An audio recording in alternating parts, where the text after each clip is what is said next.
Nabi Sulaiman adalah salah seorang putra dari Nabi Daud alaihi salam.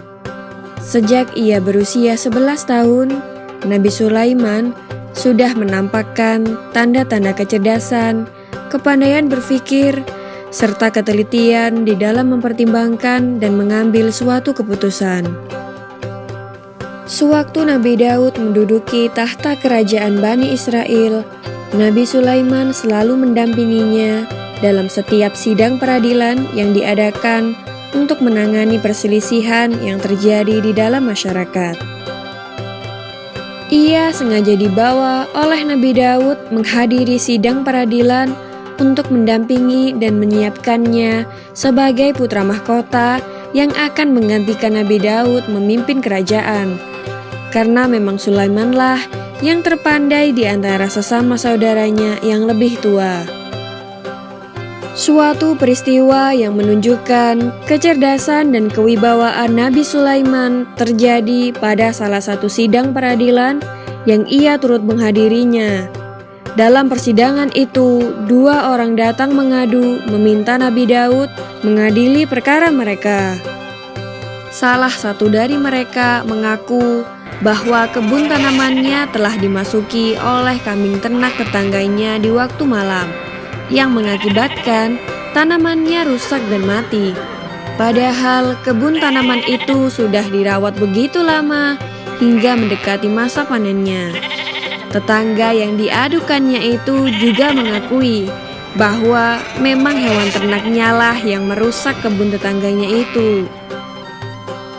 Dalam perkara tersebut, Nabi Daud memutuskan bahwa sebagai ganti rugi yang diderita oleh pemilik kebun yang mengakibatkan tanamannya mati, maka pemilik kambing itu harus menyerahkan binatang ternaknya kepada pemilik kebun sebagai ganti rugi yang disebabkan oleh kelalaiannya dalam menjaga binatang ternaknya. Namun pemilik hewan ternak merasa kurang puas akan keputusan yang dibuat oleh Nabi Daud itu. Nabi Sulaiman juga menganggap keputusan ayahnya kurang tepat.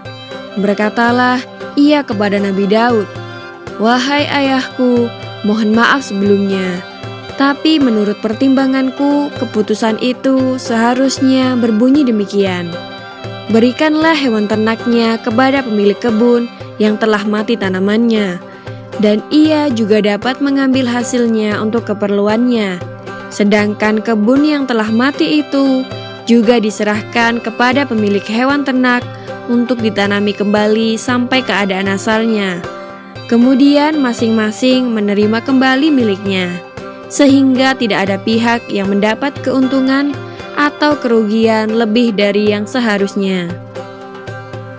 Keputusan yang diusulkan oleh Nabi Sulaiman itu diterima baik oleh kedua orang tersebut. Dan orang-orang yang menghadiri sidang itu merasa kagum terhadap kecerdasan dan kepandaian Nabi Sulaiman walaupun masih muda usianya. Tapi ia telah menunjukkan kematangan berpikir dan keberanian mengeluarkan pendapat walaupun tidak sesuai dengan pendapat ayahnya. Demikianlah kisah Nabi Sulaiman alaihi salam yang adil dan bijaksana sejak kecil. Di video selanjutnya akan dikisahkan bagaimana Nabi Sulaiman menjadi raja menggantikan Nabi Daud. Nantikan kisahnya hanya di channel YouTube Anak Muslim.